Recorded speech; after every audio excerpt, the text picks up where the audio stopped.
ቲቶ ምዕራፍ 2 ቁጥር 14 ቲቶ ምዕራፍ 2 ቁጥር 14 በጌታ ስም አነባዋለሁ። መድኃኒታችን ከአመፅ ሁሉ እንዲቤዠን መልካሙን ለማድረግ የሚቀናውን ገንዘቡ የሚሆነውን ሕዝብ ለራሱ እንዲያነጻ ስለ እኛ ነፍሱን ሰጥቷል ይላል። በአዲሱ ትርጉም እርሱ ከክፋት ሊቤዠን መልካም የሆነውን ለማድረግ የሚተጋውን የእርሱ የሆነውን ሕዝብ ለራሱ ያነጻ ዘንድ ራሱን ስለ እኛ ሰጥቷል ይላል። እንጸልይ።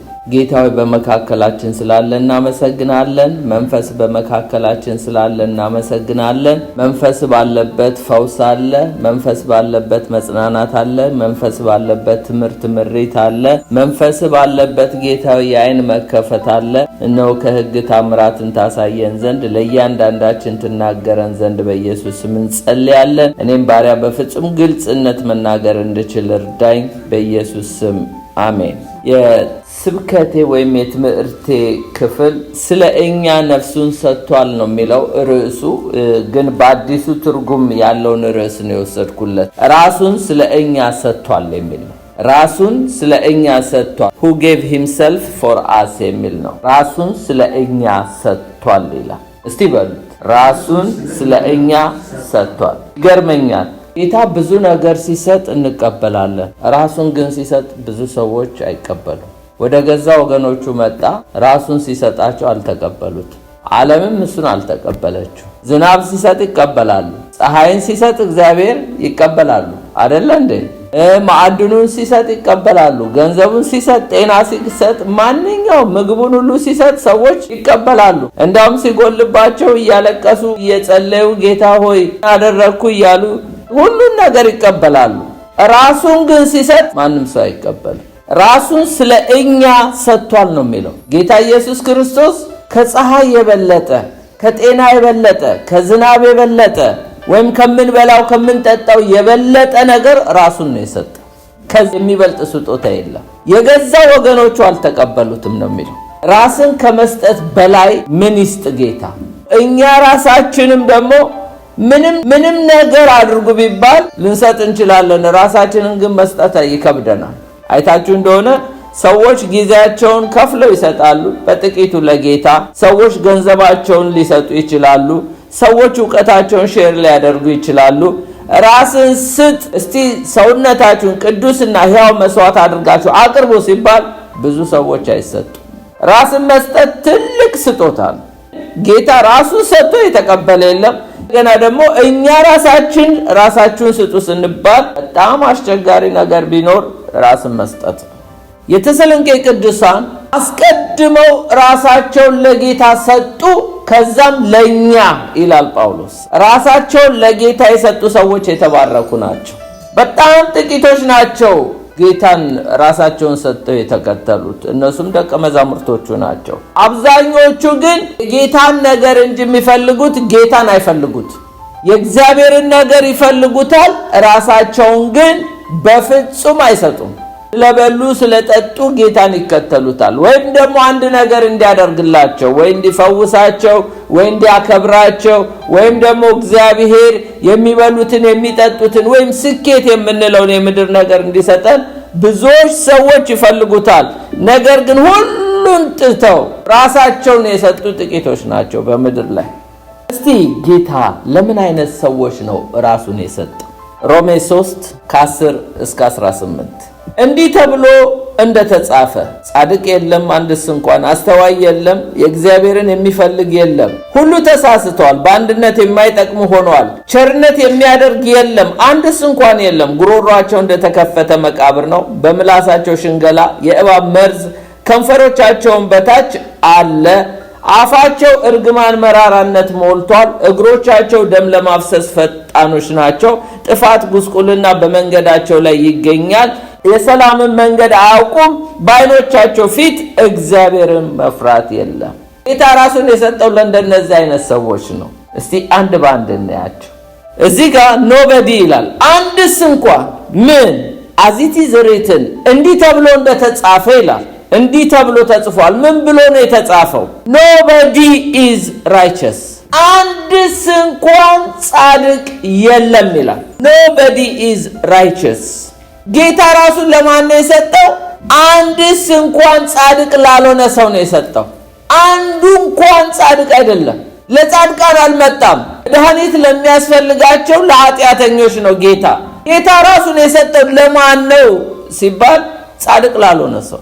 ዛሬ ብዙ ሰዎች የራሳቸውን ጽድቅ ሲያቆሙ ለእግዚአብሔር ጽድቅ አንታዘዝም እያሉ ነው እንጂ ጌታ እንደሆነ አንድስ እንኳን ጻድቅ የለም ነው የሚለው። አንድስ እንኳን ጻድቅ እንኳን ነኝ ለሚል ሰው ጌታ ራሱን አልሰጠም። የሰጠው ጻድቅ ላልሆኑ ኃጢአተኞች ነው። ቁጥር 11 ላይ አንድስ እንኳን ጻድቅ የለም ይላል። እዛው ቁጥር 11 ላይ nobody understand ይላል። አስተዋይ የለም። አንድስ እንኳን መንፈሳዊ ነገር የሚረዳ ሰው የለም። ጠቢባን በሉ፣ ሃይማኖተኛ በሉ፣ በዚህ ዓለም ላይ ያሉ ፈላስፋ በሉ፣ አንድስ እንኳን ይላል። አንድስ እንኳን የእግዚአብሔርን ነገር የሚረዳ ሰው የለም። ለእንደነዚህ አይነት ሰዎች ነው እግዚአብሔር ራሱን የሰጠው። አይገርማችሁ? ምናልባት እኔ እረዳለሁ ትሉ እንደሆነ አላውቅ። ሁላችንም ግን መጽሐፍ ቅዱስ አዚት ዝሪትን ይላል እንደተጻፈ አንድስ እንኳን እግዚአብሔርን ነገር የሚረዳ ሰው የለም። ለእንደነዚህ አይነት ሰዎች ነው እግዚአብሔር ራሱን የሰጠው። ሌላው እዛው ቁጥር 11 ላይ nobody seek God አንድስ እንኳን እግዚአብሔርን የሚፈልግ የለም። አስተውላችሁታል? በዓለም ላይ ስንት ሃይማኖት አለ ብላችሁ ቁጥር ስፍር የሌለው ሃይማኖት አለ። ግን ሃይማኖት ስራው ምንድነው ታዲያ? የእግዚአብሔር ቃል እኮ የሚለው አንድስ እንኳን እግዚአብሔርን የሚፈልግ የለም ነው የሚለው። አይሁዶች ጌታን እንፈልጋለን እግዚአብሔርን እንፈልጋለን ይላሉ። እግዚአብሔር ስጋ ለብሶ ሲመጣ ድንጋይ አንስተው ሊገሉት ነው የፈለጉት። መግደል ትፈልጉኛላችሁ ነው ያለው። እናንተ እኔ ልትገሉኝ ነው የምትፈልጉ አለ። ስጋ ለብሶ እኮ አምላክ እኮ ነው ወደ ምድር የወረደው። ሃይማኖተኞች ናቸው፣ መንፈሳዊ ሰው ነን ነው የሚሉት። የሚገርመው አንድስ እንኳን በምድር ላይ እግዚአብሔርን የሚፈልግ የለም። ይሄ ሁሉ ሃይማኖት ብትሉኝ አንዱም እግዚአብሔርን የሚፈልግ የለም። አያችሁ? ሃይማኖተኝነት ማለት በቀላል ምሳሌ ልስጣችሁ። ኤደን ገነት ልውሰዳችሁ። ኤደን ገነት ውስጥ ሃይማኖትን እንዴት እንደተመሰረተ ብታዩት ራቁትነታቸውን አዳምና ሔዋን ለመሸፈን ግልድም አገለደሙ ይላል። ከቅጠል የተሰራ ዛቲ ሪሊጅን ነውርን በራስ መንገድ መሸፈን።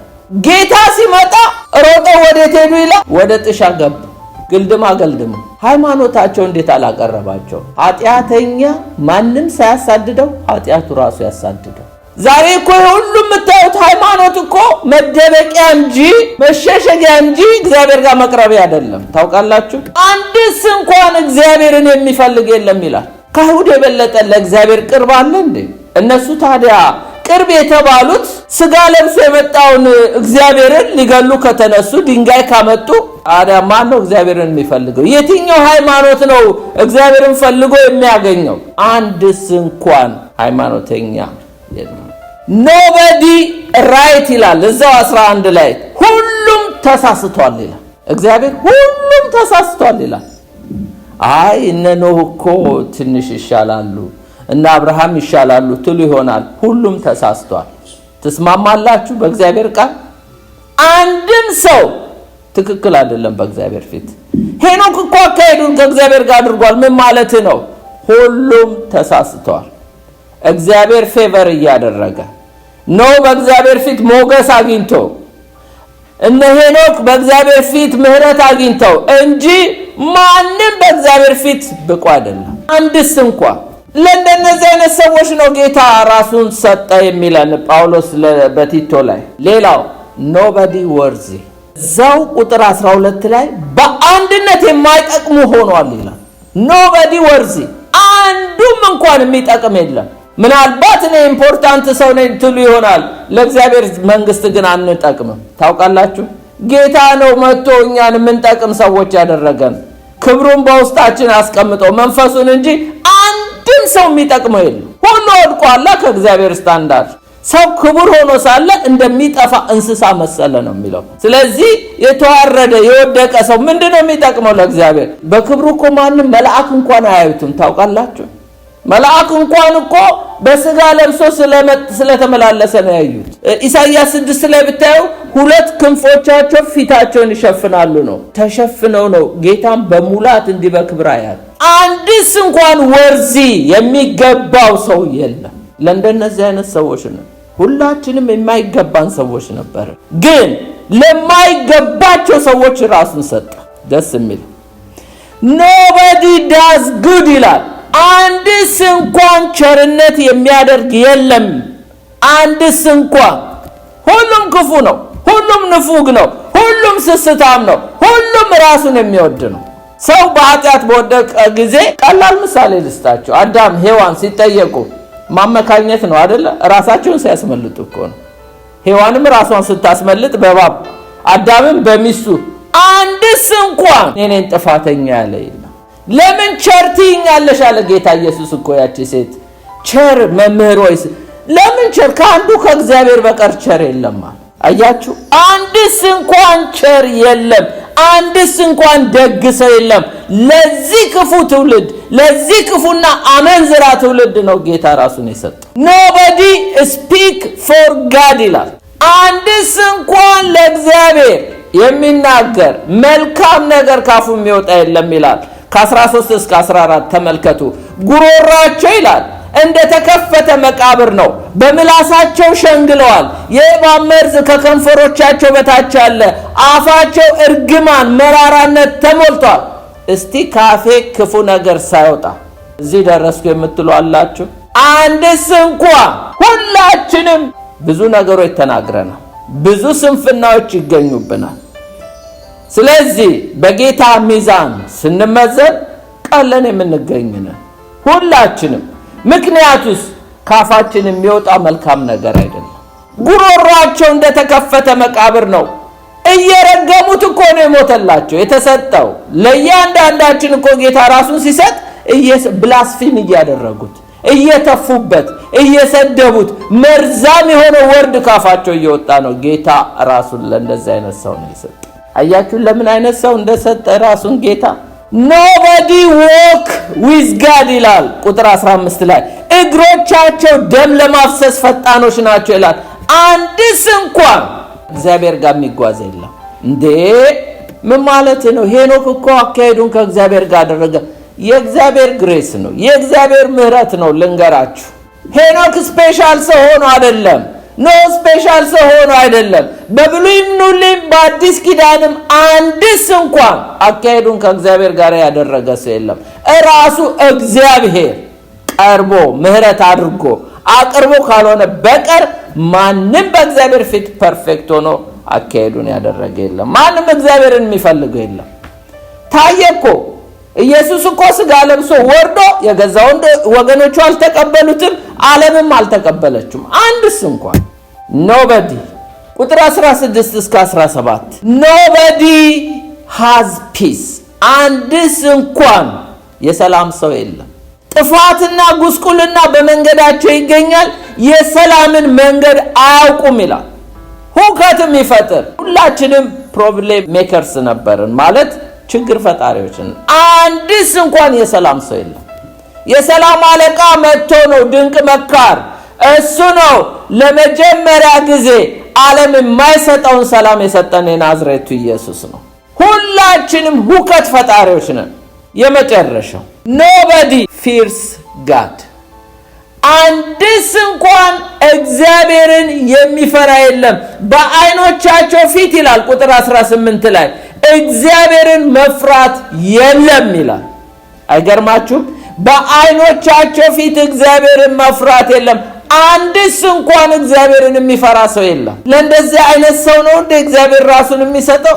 እግዚአብሔርን መፍራት እኮ የለም። ደፋሮች ናቸው። ኢየሱስን እኮ አዋርደውታል። ከሰይጣን ጋር ወግኖ የሰው ልጅ እንዴት አድርገው ነው በጫጭቀው ስጋውን የበሉት? ለራሱ ለሰው ልጅ ብሎ ጌታ ራሱን ክብሩን ዝቅ አድርጎ መጥቶ አንድስ እንኳን ሮሜ 3:23 ሲጠቀልልልን ሁሉ ኃጢአትን ሰርተዋል፣ የእግዚአብሔር ክብር ጎሏቸዋል ይላል። ሁሉም ባለመታዘዝ ዘግቶታል ጌታ። አይገርማችሁም?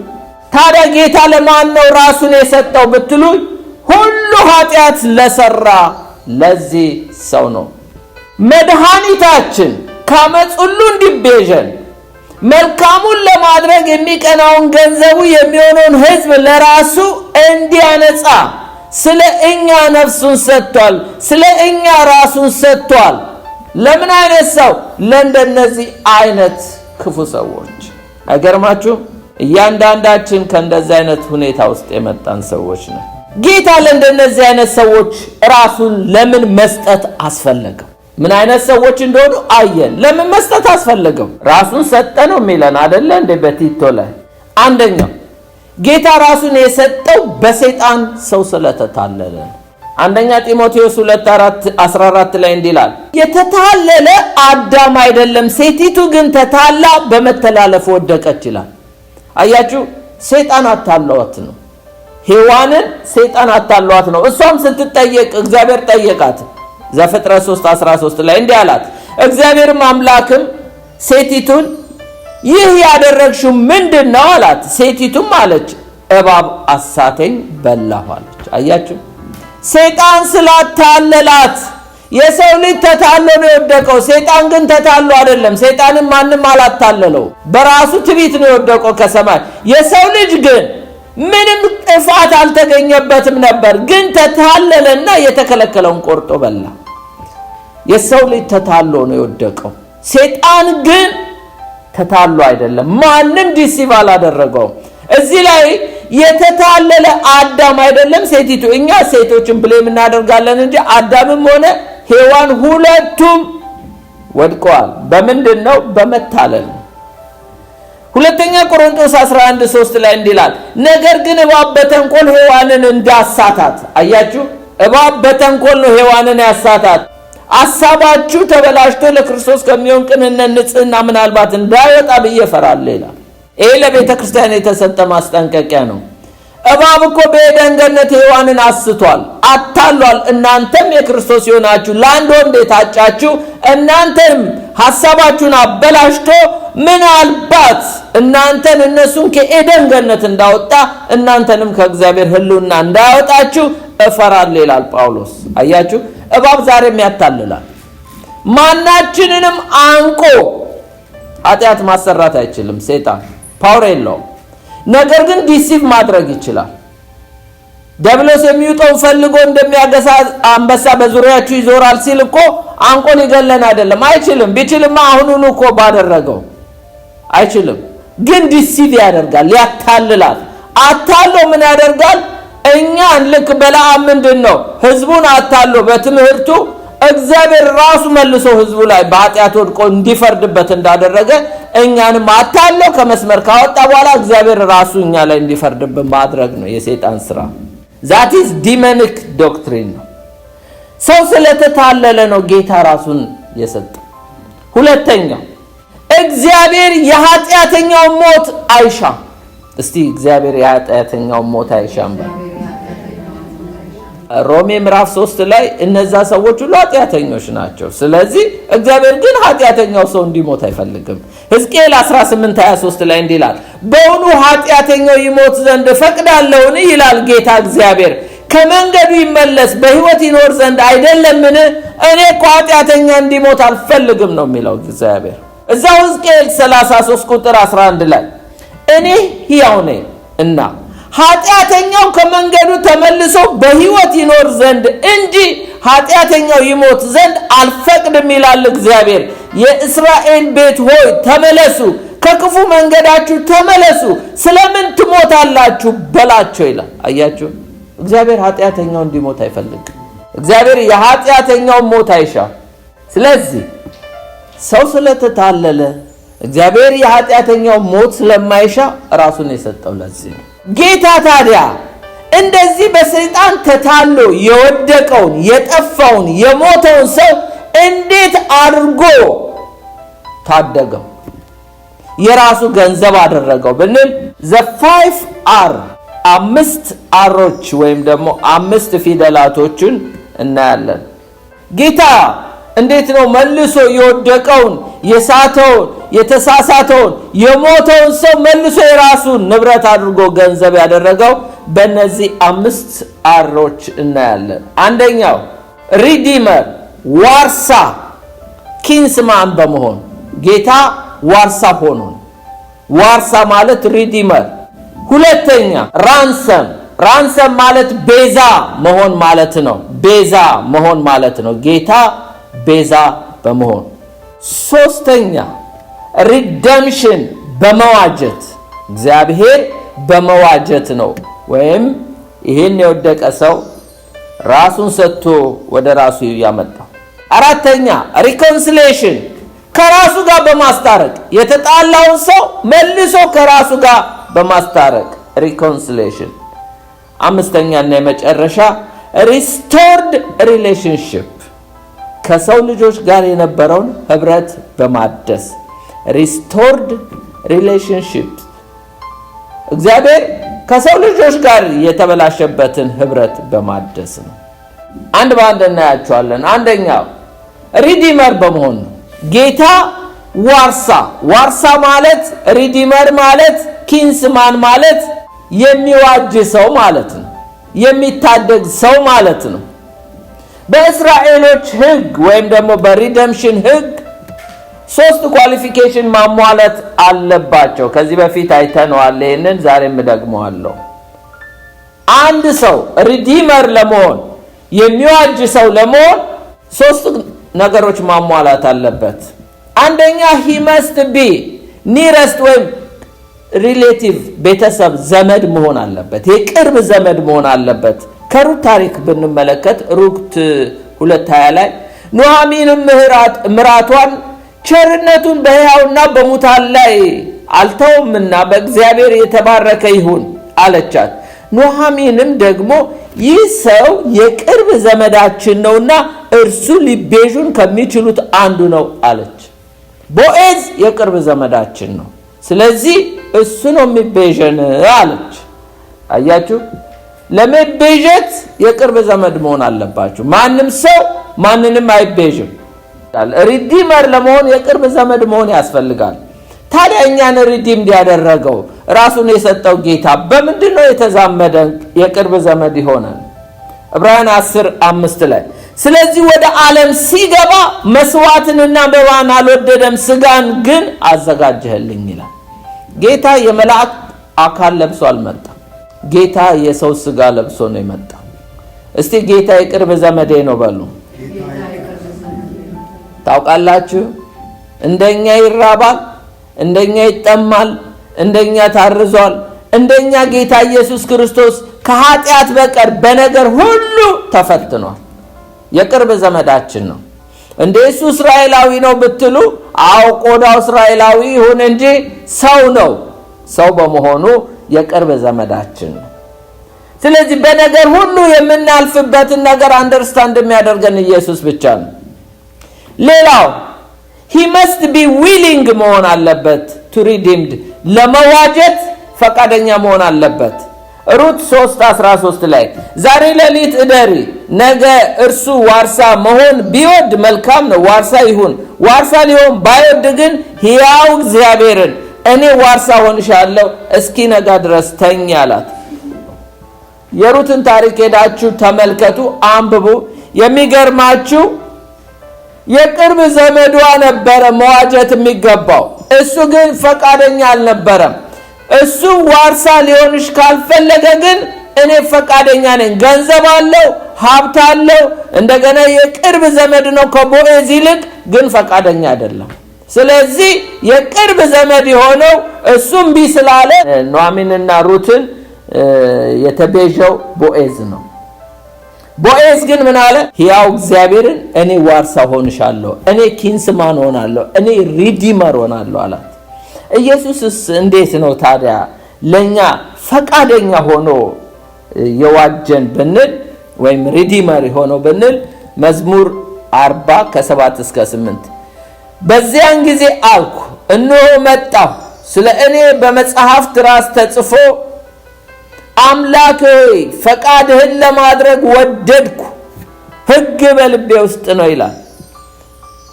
አምላኬ ሆይ ፈቃድህን ለማድረግ ወደድኩ ይላል ጌታ ኢየሱስ። ስለ ጌታ ኢየሱስ የተነገረ ትንቢት ነው። እነሆ መጣሁ፣ ስለ እኔ መጽሐፍት ራስ ተጽፏል አለ። አምላኬ ሆይ ፈቃድህን ለማድረግ ወደድኩ ይላል። ያለምጻም ትዝ ይላችኋል። ብትወድስ ታነጻኛለህ ሲለው እወዳለሁ፣ ንጻ። ጌታ ይወዳል። ጌታ በፈቃደኝነት እንጂ ፈቃደኛ ሳይሆን አይደለም የመጣው፣ ወዶ ነው የተቤዠን። ወዶኛልና ምን አለኝ? ጨርሱት እስቲ። አዳነኝ። አያችሁ፣ ወዶ ነው ያዳነ። የቅርብ ዘመድ ብቻ አይደለም፣ ፈቃድም ይጠይቃል። ሶስተኛው he must be able to pay the full price። የሪደምሽኑን ገንዘብ፣ ይሄ ሪደምቲቭ መኒ የሚባል አለ። ሪደምሽን የሚከፈለውን ዋጋ መክፈል የሚችል ሰው መሆን አለበት። ሩት 4:8-9 የቅርብ ዘመዱ ቦዔዝ አንተ ግዛው አለው። ጫማውንም አወለቀ። ቦዔዝም ሽማግሌዎችንና ሕዝቡን ሁሉ ለአቢሜሌክና ለኬሊዮን፣ አቢሜሌክና ለኬሊዮን ለመሐሎ የሶስቱንም የነበረውን ሁሉ ከኑኃሚን እጅ እንደገዛው እናንተ ዛሬ ምስክሮች ናችኋል። ዝም ብሎ መዋጀት የለም። you have to pay price። ዋጋ መክፈል አለባችሁ። አያችሁ፣ ዋጋ ከፍሎ ነው ቦዔዝ የተቤዠው። ኢየሱስስ እኛን እንዴት ነው የተቤዠው? ቅድም ባነበብኩት በመግቢያ ላይ ቲቶ 2:14 ላይ መድኃኒታችን ከዓመፅ ሁሉ እንዲቤዠን መልካሙን ለማድረግ የሚቀናውን ገንዘቡ የሚሆነውን ሕዝብ ለራሱ እንዲያነጻ ስለ እኛ ነፍሱን ሰጥቷል ይላል። ጌታም ዋጋ ከፍሏል። እኛ በብርና በወርቅ አይደለም የተቤዠን ጌታ። ምክንያቱም በድሮ ጊዜ ፕሮፐርቲን በሉ እንስሳን በሉ እንደገናም ሰዎች ወይም ባሪያዎች ይዋጁ ነበር። በምን? በገንዘብ ሪደምቲቭ መኒ ይባላል። አሁን ግን እናንተ የተዋጃችሁት ይላል፣ በኋላ ላይ መጣበታለሁ፣ በብር በወርቅ ሳይሆን በከበረ በክርስቶስ ደምና በክርስቶስ ነፍስ ነው። ሁለተኛው ፖይንት ራንሰም ወይም ቤዛ መሆን የሚለው እናያለን። አንደኛው እንግዲህ ሪዲመር በመሆን ነው ጌታ መልሶ ገንዘቡ ያደረገ። ሁለተኛ ራንሰም ቤዛ በመሆን ይሄ የሰሞኑ ኢሹ ነው። እንዳው ዩቲዩብ ላይ ብትሰሙ የሰሞኑ ኢሹ ይሄ ራንሰም የሚለው ነው፣ ቤዛ መሆን። ራንሰም ማለት the price paid in redemptive act ይላል። ቤዛ ማለት የተያዘን ወይም የተወሰደን ነገር ለማስመለስ የሚከፈል ዋጋ፣ ካሳ፣ ለውጥ ማለት ነው። በቀላል ምሳሌ ልስጣችሁ። ራንሰም ማለት የምትወዱትን ልጅ ወይም ሚስት ልትሆን ትችላለች፣ ወይም ወንድም እህትን ወችን ኪድናፕ አድርገው ይሄን ያህል ብር ይጠይቃሉ። ይሄን ያህል ብር ካልከፈላችሁ አንለቅም ይላሉ። ያ ብር ከፍላችሁ የምታስመልሱት የራሳችሁን ወንድም፣ የራሳችሁን እህት ወይም የራሳችሁን እናት ሊሆን ይችላል። ያለ ማስመለስ የምትከፍሉት ዋጋ that is ransom ይባላል። redemptive money የቤዛ ገንዘብ ማለት። ሪደምሽን መቤዠት ማለት ፕሮሰሱ ነው። ይሄ ግን ገንዘቡ ክፍያው የሚከፈለው እሱ ራንሰም ቤዛ ይባላል። ስለ ኢየሱስ እንደሚዋጀን ሁለት ሰዎች ትንቢት ተናግረው ነበረ። በሉቃስ 1:67-70 እንደዚህ ይላል። ዘካርያስ የዮሐንስ አባቱ ዘካርያስን መንፈስ ቅዱስ ሞላበትና ትንቢት ተናገረ፣ እንዲህ አለ። የእስራኤል ጌታ አምላክ ይባረክ፣ ጎብኝቶ ለሕዝቡ ቤዛ አድርጓልና። ዲዳ ነበረ። መንፈስ ቅዱስ ሲወርድበት ጊዜ አንደበቱ ተከፈተና ስለ ኢየሱስ ቤዛ እንደሆነ ተናገረ። ምን አለ? የእስራኤል ጌታ አምላክ ይባረክ፣ ጎብኝቶ ለሕዝቡ ቤዛ አድርጓልና፣ ወይም ቤዠትን ማለቱ ነው። ከጥንት ጀምሮ በነበሩት በቅዱሳን ነቢያት አፍ እንደተናገረ ብላቴናው በዳዊት ቤት የመዳን ቀንድ አስነስቷልና ማዳኑ ከወደረኞችና ከሚጠሉን ሁሉ እጅ ነው ይላል። አያችሁ፣ ኢየሱስ ክርስቶስ የኛ ቤዛ ነው። ለዚህ ይሄ አስቀድሞ ጌታ ኢየሱስ ክርስቶስ ገና ሳይወለድ ነው የተናገረው ስለ ኢየሱስ ክርስቶስ። ምክንያቱም በ6 ወር ይበላለጣሉ። ኦኬ፣ ሁለተኛው የፋኑኤል ልጅ ሐና የምትባል አንዲት ነብይ ነበረች። እሷ ደግሞ ማርያምና ዮሴፍ ኢየሱስን በብላቴንነቱ ወደ መቅደስ ይዘው ሄደው ነበርና የተናገረችው ነው። እንደዚህ ይላል ሉቃስ 2:36-40 ከአሴር ወገን የምትሆን የፋኑኤል ልጅ ሐና የምትባል አንዲት ነብይ ነበረች። እሷም ከድንግልናዋ ጀምራ ከባሏ ጋር 7 ዓመት ኖረች። እርሷም 84 ዓመት ያህል መበለት ሆና በጣም አርጅታ ነበረ። በጾምና በጸሎት ሌሊትና ቀን እያገለገለች ከመቅደስ አትለይም ነበረ። በዚያችም ሰዓት ቀርባ እግዚአብሔርን አመሰገነች። መቼ? ኢየሱስ ክርስቶስ ወደ ቤተ መቅደስ መጥቶ የኢየሩሳሌምን ቤዛ ለሚጠባበቁ ሁሉ ስለ እርሱ ትናገር ነበር። እስቲ ስለ እርሱ ትናገር ነበር በሉ። ስለ እርሱ። ዛሬ ብዙ ሰዎች ቤዛ እያሉ ስለ ብዙ ነገር ያወራሉ። ይህች ግን ነቢይት ነች። የ84 ዓመት ነው አይደለ? አሮጊት ነች፣ መበለት ነች፣ የጸሎት ሰው ነች፣ ከእግዚአብሔር ቤት ማጠፋ ነች። ትክክለኛ ቤዛ የሆነውን ኢየሱስን ስለ እርሱ ትናገር ነበር ይላል። ሁሉንም እንደ ጌታ ሕግ ከፈጸሙ በኋላ ማርያምና ዮሴፍ ወደ ገሊላ ወደ ከተማቸው ወደ ናዝሬት ተመለሱ። ሕፃኑም አደገ፣ ጥበብ ተሞልቶ በመንፈስ ጠነከረ፣ የእግዚአብሔርም ጸጋ በእርሱ ላይ ነበር ይላል። ስለ ኢየሱስ ቤዛነት ትንቢት ተነግሮ ነበር። ጌታ ኢየሱስ እንዴት ነው ታዲያ ቤዛ የሆነን? በሁለት መንገድ ነው። አንደኛ በደሙ። እስቲ በደሙ በሉ። ዕብራውያን 9:12 ላይ የዘላለም ቤዛነትን አግኝቶ አንድ ጊዜ ፈጽሞ ወደ ቅድስት በገዛ ደሙ ገባ እንጂ በፍየሎች ደም አይደለም። ኢየሱስ ወደ ቅዱሰ ቅዱሳን የገባው በክቡር ደሙ ነው። ስለዚህ ቤዛነትን አግኝቶ ይላል እና ይሄ ቤዛ የሆነው ኢየሱስ በደሙ ነው። ኤፌሶን 1:7 ላይ በውድ ልጁ እንደ ጸጋው ባለጠግነት መጠን በደሙ የተደረገ ቤዛነታችንን አገኘን። በምን የተደረገ ቤዛነትን ያገኘ? ጌታ ለኛ የከፈለው ደሙን ነው። ስለዚህ ቤዛ የሆነን ኢየሱስ በደሙ ነው። ሌላው በነፍሱ ነው። እስቲ አንድ ጥያቄ ልጠይቃችሁ። ደሙ የፈሰሰው ሰው ሁሉ ይሞታል እንዴ? መልሱልኝ እንጂ ደም የፈሰሰው ሰው ሁሉ ይሞታል እንዴ? ደሙ እኮ ፈሶ ታክሞ የሚድን ሰው አለ። ኢየሱስ ግን ደሙን ብቻ ፈሶ አይደለም የቀረው፣ ነፍሱንም ቤዛ አድርጎ ነው የሰጠው። እስከ ሞት ነው እንደ ታረደ በግ። ማቴዎስ 20:8 ላይ እና ማርቆስ 10:45 ላይ አንብቡት። እንዲሁም የሰው ልጅ ሊያገለግል ነፍሱን ለብዙዎች ቤዛ ሊሰጥ እንጂ እንዲያገለግሉት አልመጣም። ለብዙዎች ነፍሱን ቤዛ ሊያደርግ ነው የመጣው ነው የሚለው። ስለዚህ ኢየሱስ ነፍሱንና ደሙን ሰጥቶ እንጂ በብርና በወርቅ እኛን አልተቤዠንም። ጌታ ኢየሱስ እንዴት ነው? አንደኛው በደሙ ነው፣ ሁለተኛው ደግሞ በምንድን ነው? በነፍሱ ነው።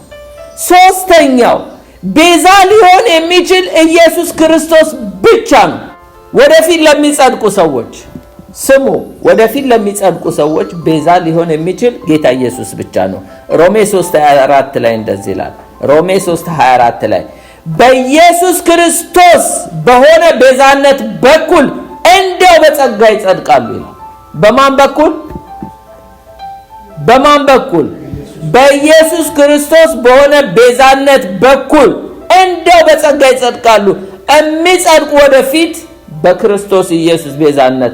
ለጸደቁትሳ ለኛ ጸደቅን ለምንለው ደግሞ አንደኛ ቆሮንቶስ ላይ ምዕራፍ 1 ከ30 እስከ 31 እንዲላል ነገር ግን ይላል የሚመካ ይላል በእግዚአብሔር ይመካ ተብሎ እንደተጻፈ ይሆን ዘንድ ከእግዚአብሔር ዘንድ ጥበብ፣ ጽድቅ፣ ቅድስና፣ ቤዛነት በተደረገልን በክርስቶስ ኢየሱስ የሆናችሁ ከእርሱ ነው ይላል። ቤዛነት የተደረገላችሁ ከእርሱ ነው። ቅድስና የተደረገላችሁ ከእርሱ ነው። ጽድቅ የሆነላችሁ ከእርሱ ነው። በእሱ ነው የተደረገላችሁ ነው የሚለው። ቆላስይስ 1:13-14 እርሱ ከጨለማ ስልጣን አዳነን፣ ቤዛነቱንም እርሱንም የኃጢአት ስርየትን ወዳገኘንበት ወደ ፍቅሩ ልጅ መንግስት አፈለሰን ይላል። ምን አገኛችሁ ይላል? እስቲ በደንብ ስሙት እዚህ ጋር እርሱ ከጨለማ ስልጣን አዳነን። ሁለተኛ ቤዛነቱን እርሱንም ራሱን ጌታንም ያገኘንበት ኃጢአት ስርየትንም ወዳገኘንበት ወደ ፍቅሩ ልጅ መንግስት አፈለሰን ይላል። ከጨለማ ስልጣን ያዳነን እርሱ ነው። ቤዛነትንም ያገኘኑ በእርሱ ነው። እርሱንም ያገኘኑ በእርሱ ነው። የኃጢአት ስርየትንም ወዳገኘንበት ወደ ፍቅሩ ልጅ መንግስት አፈለሰን። ቆላስይስ 1:13-14 ይሄ እንግዲህ የምናገረው በምንድን ነው? ቤዛ ሊሆን የሚችል ኢየሱስ ክርስቶስ ብቻ ነው።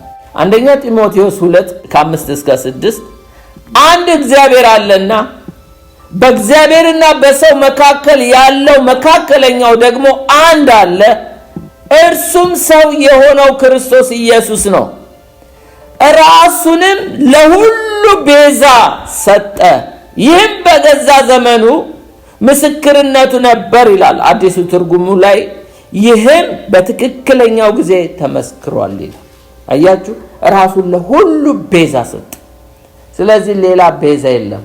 ምናልባት ቤዛ ሌላ አለ እያሉ ለሚያወሩ መልስ መስጠት ትችላላችሁ። ሶስተኛው ፖይንት ጋር ሄድኩ።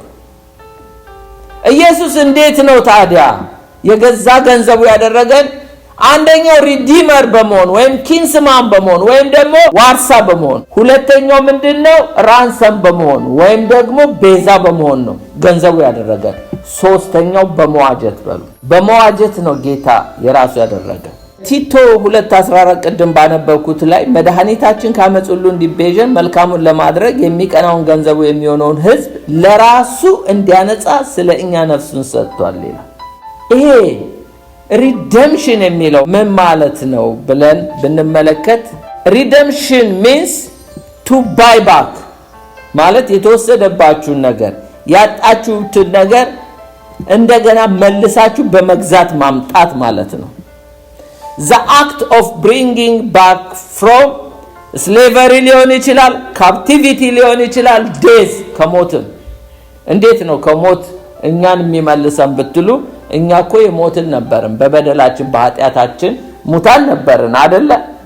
ስለዚህ ሁለት ቁም ነገሮች እዚህ ጋር እንድንጨብጥ ፈልጋለሁ። መዋጀት ማለት አንደኛ የተወሰደን ዋጋ በመክፈል ማስመለስ ሲሆን፣ ሁለተኛ ገና ሊወሰድ ያለን ነገር ማስቀረት ዋጋ ከፍሎ። እስቲ ጌታ ኢየሱስ ክርስቶስ እኛን ዋጋ ከፍሎ እንዴት እንደ ተቤዠን ወይም እንደ ዋጀን የሚያሳይ ራዕይ ምዕራፍ 5:9-10 እንዲላል፣ መጽሐፉን ትወስድ ዘንድ ማኅተሞቹን ትፈታ ዘንድ ይገባሃል። ለምን? ታርደሃል እና በደምህ ለእግዚአብሔር ከነገድ ሁሉ ከቋንቋ ሁሉ ከወገን ሁሉ ከሕዝብ ሁሉ ሰዎችን ዋጅተህ። አያችሁ፣ ዋጅቶናል በደሙ። ዋጋው ቤዛ የሆነው በደሙ ነው እና ለአምላካችን መንግስት ካህናት የሆኑ ዘንድ አደረካቸው፣ በምድርም ላይ ይነግሳሉ እያሉ አዲስ ቅኔ ይዘምራሉ። ጌታ ኢየሱስ ዋጋ በመክፈል ነው፣ ደሙን በማፍሰስ ነፍሱን ቤዛ አድርጎ በመስጠት ነው እኛን ገንዘቦቹ ያደረገ። ሁለተኛው ግን ገና ሊወሰድ ያለን ነገር እንዴት ማስቀረት እንደሆነ ነው የሚያሳየን። ገና ሊወሰድ ያለ ነገር ሁለተኛ ነገሥት 4:1 ላይ እንደዚህ ይላል፣ ከነቢያት ወገን ሚስቶች አንዲት ሴት ባሌ ባሪያ ሞቷል፣ ባሪያ እግዚአብሔርን ይፈራ እንደነበረ አንተ ታውቃለህ፣ ባለ ዕዳ ልጆችን ባሪያ አድርጎ ሊወስዳቸው መጥቷል ብላ ወደ ኤልሳዕ ጮኸች ይላል። ሁለተኛ ነገሥት 4 ላይ ዕዳ ባሏ ጥሎባት ሞተ። ስለዚህ እቺ ሴት የምትከፍለው ካጣች ምን ሊያደርጓት ነው? ልጆቿን ባሪያ አድርገው ሊወስዱ ነው። ገና ከመወሰዳቸው በፊት ባሪያ ከመሆናቸው በፊት እሱ ደግሞ በቤትሽ ምን አለ አላት። ያለውን ዕቃ ነገረችው። ከዛ ሂጂና አለ ዘይቱን ሙያ አላት። እየበዛላት ሄደ። ሸጣ ታሪኩን ለማሳጠር ያንን ዕዳ ክፈይና ልጆችሽን ከመወሰድ አስመልጭ አላት። ያው ዕዳ ከፍላ አስመለጠች። የግድ መወሰድ ብቻ አይደለም። ዛሬም ወገኖቼ ጌታ ተቤዥቶናል። አሁንም ሰይጣን አታሎ ደግሞ እንዳይወስድ ከእግዚአብሔር ሐሳብ ከእግዚአብሔር ፈቃድ እንዳያወጣን የክርስቶስ ደም ኃጢአት በሰራን ቁጥር እያነጻን እየቀደሰን ያስመልጠናል። አሜን። ኃጢአት አላደረኩም ብንል ውሸታሞች ነን፣ የእግዚአብሔርም እውነት በእኛ ውስጥ የለም። ግን በኃጢአታችን ብንናዘዝ የልጁ የኢየሱስ ክርስቶስ ደም አሁንም ያነጻናል። ኢየሱስ ክርስቶስ አንዴ አንጽቶኛልና በቃ ከእንግዲህ ወዲያ አልስትም አልሳሳትም ማለት አንችልም። ኢየሱስ ክርስቶስ ተቤዥቶናል፣ በደሙ የራሱ አድርጎናል። አሁንም ደግሞ ከኃጢአት የተነሳ ቶሎ ቶሎ የሚከቡን ኃጢአቶች አሉ። ያ ነገር እንዳይጥለን የክርስቶስ ደም ዛሬም ያስመልጠናል። አራተኛው ሪኮንሲሌሽን፣ ጌታ የራሱ ገንዘብ ያደረገ ከራሱ ጋር በማስታረቅ ነው። ከማን ጋር ነበር ጠበኞች የነበር ነው? ከእግዚአብሔር ጋር። ይኸው ከእግዚአብሔር ጋር የተጣላ ከራሱ ጋር የተጣላ ነው፣ ከሰዎች ጋር የተጣላ ነው። ማንም ጋር ሰላም የለው።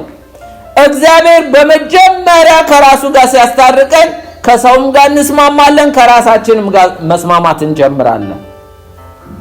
እንዴት እንዳስታረቀን እኔ ሮሜ 5:10 ላይ ጠላቶች ሳለን ከእግዚአብሔር ጋር በልጁ ሞት ከታረቅን ይልቁኑ ከታረቅን በኋላ በሕይወት እንድናለን።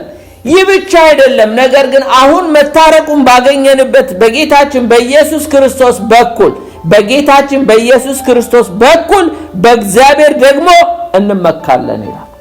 ኢየሱስ እኮ መጣ ማለት የራሱ ገንዘብ ሊያደርገን ራሱ እግዚአብሔር ሰው ሆኖ መጥቶ ከራሱ ጋር ያስታረቀ። ስለዚህ ከራሱ ጋር ካስታረቀን በኋላ ነው ከሰው ጋር። ከእግዚአብሔር ጋር ሰላም የሌለው ሰው ከማንም ጋር ሰላም አይኖረውም። በማስታረቅ ነው የተቤዠን ማለት ነው። ሌላ ሁለተኛ ቆሮንቶስ ምዕራፍ 5:18 ላይ እንደዚህ ይላል፣ ነገር ግን የሆነው ሁሉ በክርስቶስ ከራሱ ጋር ካስታረቀን። እስቲ በሉት፣ በክርስቶስ ከራሱ ጋር ካስታረቀን በሉ እስቲ። አያችሁ፣ እርቅ የፈጸምነው በክርስቶስ ነው። በማንም እርቅ ልናደርግ ማንም ሚዲያተር ሆኖ መካከለኛ ሆኖ ወይም አስታራቂ ሆኖ ሊገባ አይችልም በእኛና በእግዚአብሔር መካከል። ነገር ግን የሆነው ሁሉ በክርስቶስ ከራሱ ጋር ካስታረቀን የማስታረቅም አገልግሎት ከሰጠን ከእግዚአብሔር ነው። እግዚአብሔር በክርስቶስ ሆኖ ዓለሙን ከራሱ ጋር ያስታርቅ ነበር፣ በደላቸውንም አይቆጣጠርባቸውም ነበረ፣ በእኛም የማስታረቅን ቃል አኖረ ይላል። አይገርማችሁ? ዓለምን ከራሱ ጋር ያስታርቅ ነበረ፣ ሰዎችን ከራሱ ጋር ያስታርቅ ነበረ። የሚገርመው ደግሞ ጌታ ኢየሱስ ክርስቶስ በእኛም ደግሞ የማስታረቅ ቃል አስቀምጦ እኛም ታረቁ ብለን እንሰብካለን። አይደለ እንዴ? ስንት ሰው ጋር ሄዳችሁ ስለ ጌታ መሰከራችሁ እኮ ማለት ታረቁ እያላችሁ ነው እኮ የምትሰብኩ። ከእግዚአብሔር ጋር ታረቁ፣ ሰላም ይሆንላል። ስለዚህ ዓለምን ከራሱ ጋር ያስታረቀው በማስታረቅ ነው። ጌታ ኢየሱስ ክርስቶስ መልሶ ያንን ክፉ ሰው ያንን አመፀኛ ሕዝብ ገንዘቡ ያደረገው። የመጨረሻው ጥቅስ ቆላስይስ 1:19 ላይ እስከ 22 እግዚአብሔር ሙላቱን ሁሉ በእርሱ እንዲኖር በእርሱም በኩል በመስቀሉ ደም ሰላም አድርጎ በምድር ወይም በሰማይ ያሉትን ሁሉ ለራሱ እንዲያስታርቅ ፈቅዷል እና በምድር እንደገናም በሰማይ ያሉትን ይላል። በሰማይ ማን ኖሯል የሚያስታርቀው ብላችሁ ጠይቃችሁ ታውቃላችሁ? እሺ፣ በምድርስ እኛን ያስታርቅ፣ በሰማይ ደግሞ ማን ነው የሚያስታርቀው? የተጣላ መልአክ አለ እንዴ? በሰማይ ያሉትን ሁሉ ለራሱ እንዲያስታርቅ ፈቅዷልና እናንተም ነውርንና ነቀፋ የሌላችሁ ቅዱሳን አድርጎ በእርሱ ፊት ያቀርባችሁ ዘንድ በፊት የተለያችሁትን ክፉ ስራችሁን በማድረግ በሐሳባችሁ ጠላቶች የነበራችሁትን አሁን በስጋው ሰውነት በሞቱ በኩል አስታረቃችሁ ይላል። በስጋው ሰውነት በሞቱ በኩል አያችሁ፣ ኢየሱስ ሞቶ ደሙን አፍሶ ነፍሱን ቤዛ አድርጎ ሰጥቶ ነው ያስታረቀን ከራሱ ጋር። ስለዚህ ገንዘቡ ያደረገን ጌታ ከራሱ ጋር አስታርቆ ነው። መቼም እኔ በሰማይ ማንን አስታረቀ ብትሉኝ የኔ ኦፒኒየን ነው፣ የእናንተን አላውቅም። ምናልባት ወደ ጌታ የሄዱ ጻድቃኖች ጌታ ኢየሱስ ወደ ሲኦል ወርዶ የማረካቸው የወጡ እዛ በገነት ያሉ እነሱንም ሁሉ ያስታረቀው በክርስቶስ በኩል መሆኑን ሊናገር ይሆናል ብዬ አስባለሁ እንጂ የተጣላ ሌላ ማን አለ? እና አብርሃም እቅፍ የነበሩትን ሁሉ በክርስቶስ ኢየሱስ ጠቀለለው አይደለ? ዓለምን ሁሉ። ስለዚህ ፓስት ሆነ ፕሬዘንት ሆነ ፊውቸር ሁሉ በክርስቶስ ኢየሱስ ተጠቅልሏል። እና ያንን ለማሳየት ነው። እነሱ በጥላው ሲመጡ ኖረዋል። አሁን ግን በክርስቶስ ኢየሱስ እቅፍ ውስጥ ነው እነሱም ያሉት። እና በሰማይ ያሉት የሚለው ምናልባት በገነት ያሉት ሊሆን ይችላል ብዬ ነው የኔ ኦፒኒየን።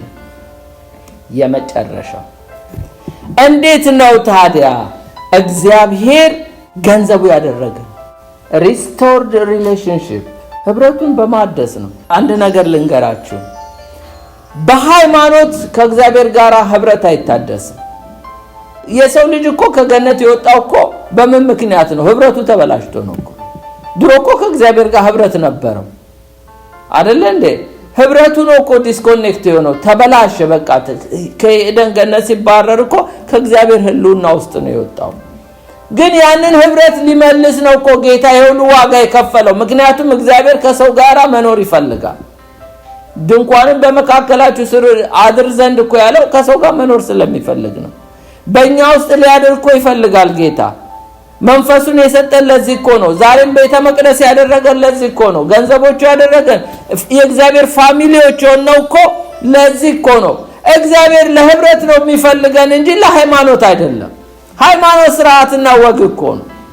ግን ህብረቱን ሊያድስ ነው ጌታ ኢየሱስ ዋጋ የከፈለው። እና አንደኛ ቆሮንቶስ 1:9 ላይ ወደ ልጁ ወደ ጌታችን ወደ ኢየሱስ ክርስቶስ ህብረት የጠራችሁ እግዚአብሔር የታመነ ነው ይላል። ጌታ ወደ ህብረት ነው የጠራችሁ ይላል። እስቲ ወደ ህብረት ነው የተጠራው ተባባሉ።